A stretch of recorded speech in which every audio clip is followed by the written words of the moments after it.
Dare devil born again ये एक super hero crime drama series है जो अब जियो हॉटस्टार पर हिंदी में रिलीज हो चुकी है। और मैं आप लोगों को ये भी बता दूं कि सीरीज की टोटल 9 एपिसोड्स हैं, लेकिन अभी सिर्फ पहली 2 एपिसोड्स को ही रिलीज किया गया है। बाकी एपिसोड्स को एक एक कर हर वीक रिलीज किया जाया करेगा। खैर, अब मैं सीरीज की पहली 2 एपिसोड्स देख चुका हूं और अब मैं आप लोगों से अपने इस रिव्यू के जरिए मेरा सीरीज की पहली 2 एपिसोड्स को देखकर जो भी एक इनिशियल एक्सपीरियंस रहा है वो शेयर कर रहा हूं। तो चलें बिना टाइम वेस्ट करे बात कर लेते हैं कि मेरा इस सीरीज की पहली 2 एपिसोड्स को देखकर एक्सपीरियंस कैसा रहा। तो पहले तो मैं आप लोगों को सीरीज की कहानी के बारे में थोड़ा बहुत बता देता हूं। अब सीरीज में देखेंगे नेटफ्लिक्स की सीरीज डेयर डेविल के इवेंट से कुछ साल आगे की कहानी, जब मैट मर्डॉक एके डेयर डेविल एक हादसे के बाद अपनी डेयर डेविल आइडेंटिटी को छोड़ चुका है और अब बस वो एक लॉयर बनकर लोगों को इंसाफ दिलवाने की कोशिश कर रहा है। लेकिन जब crime boss Wilson fix New York शहर का मेयर बन जाता है और अपने कुछ इविल प्लान्स को पूरा करने की कोशिश करने लगता है, तो उसको एक बार फिर सामना करना पड़ता है मैट मर्डॉक का। और फिर आगे कहानी में क्या कुछ होता है वो सब जानने के लिए आपको देखना होगा इस सीरीज को। अब बात करें कि मेरा एक्सपीरियंस इस सीरीज की पहली 2 एपिसोड्स को देखकर कैसा रहा। तो देखो, अगर आप लोगों ने नेटफ्लिक्स पर रिलीज हुई डेयर डेविल सीरीज नहीं देखी है और आप डायरेक्ट इस सीरीज को देखेंगे तो आप इस सीरीज को डायरेक्ट देख सकते हैं, लेकिन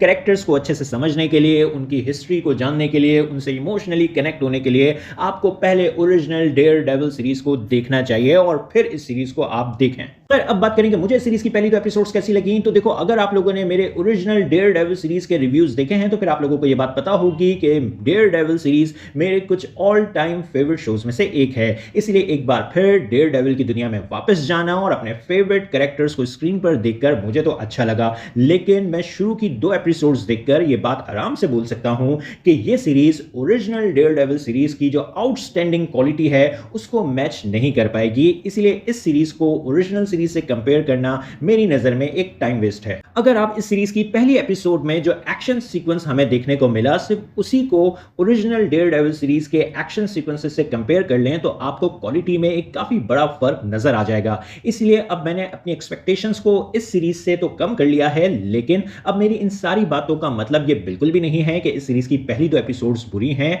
ऐसा बिल्कुल भी नहीं है। मुझे दोनों ही एपिसोड्स पसंद आई हैं, कहानी इंगेजिंग लग रही है और जिस तरह से कुछ ओल्ड और न्यू कैरेक्टर्स से हमें इंट्रोड्यूस और रीइंट्रोड्यूस करवाया गया वो सब भी देखकर मुझे अच्छा लगा। एपिसोड 1 में कैरन और फॉगी और मैट को एक साथ स्क्रीन पर देखकर मुझे तो अच्छा लगा और एपिसोड 1 में ही हमें एक मेन कैरेक्टर की ट्रेजिक एंडिंग भी देखने को मिली जो कि फैंस को थोड़ा इमोशनल कर सकती है। लेकिन जो कुछ चेंजेस कैरन और फॉगी के कैरेक्टर्स के साथ किए गए हैं वो शायद फैंस को उतने पसंद ना आए, लेकिन फिर भी एपिसोड 2 के एंड तक आपका कहानी में इंटरेस्ट जरूर डेवलप हो जाएगा और मैं भी जरूर चाहूंगा इस सीरीज को आगे और देखना। बाकी एक्टर्स की जो परफॉर्मेंसेस हैं वो अच्छी हैं और जितना भी एक्शन अभी हमें देखने को मिला और जो सीरीज का म्यूजिक और प्रोडक्शन वर्क है वो सब भी अच्छा है, लेकिन वो उस क्वालिटी को मैच नहीं कर पा रहा है जो नेटफ्लिक्स की डेयर डेविल सीरीज की क्वालिटी है। खैर, अभी सिर्फ पहली 2 एपिसोड्स ही रिलीज हुई हैं और अभी हमें बहुत कुछ देखना बाकी है, इसलिए उम्मीद करते हैं कि आगे हमें और भी बहुत कुछ अच्छा देखने को मिलेगा। और आप लोगों से बस इतना ही कहूंगा कि आप इस सीरीज को अभी से देखना शुरू कर सकते हैं। उम्मीद करते हैं ये शो हमें आगे डिसअपॉइंट नहीं करेगा। तो आप लोगों को इस सीरीज की पहली 2 एपिसोड्स कैसी लगी, अपने ओपिनियंस कमेंट्स बॉक्स में जरूर दें। मेरी वीडियो पसंद आई तो लाइक करें, चैनल को सब्सक्राइब करना मत भूलें। फिर मिलेंगे किसी और वीडियो में। शुक्रिया।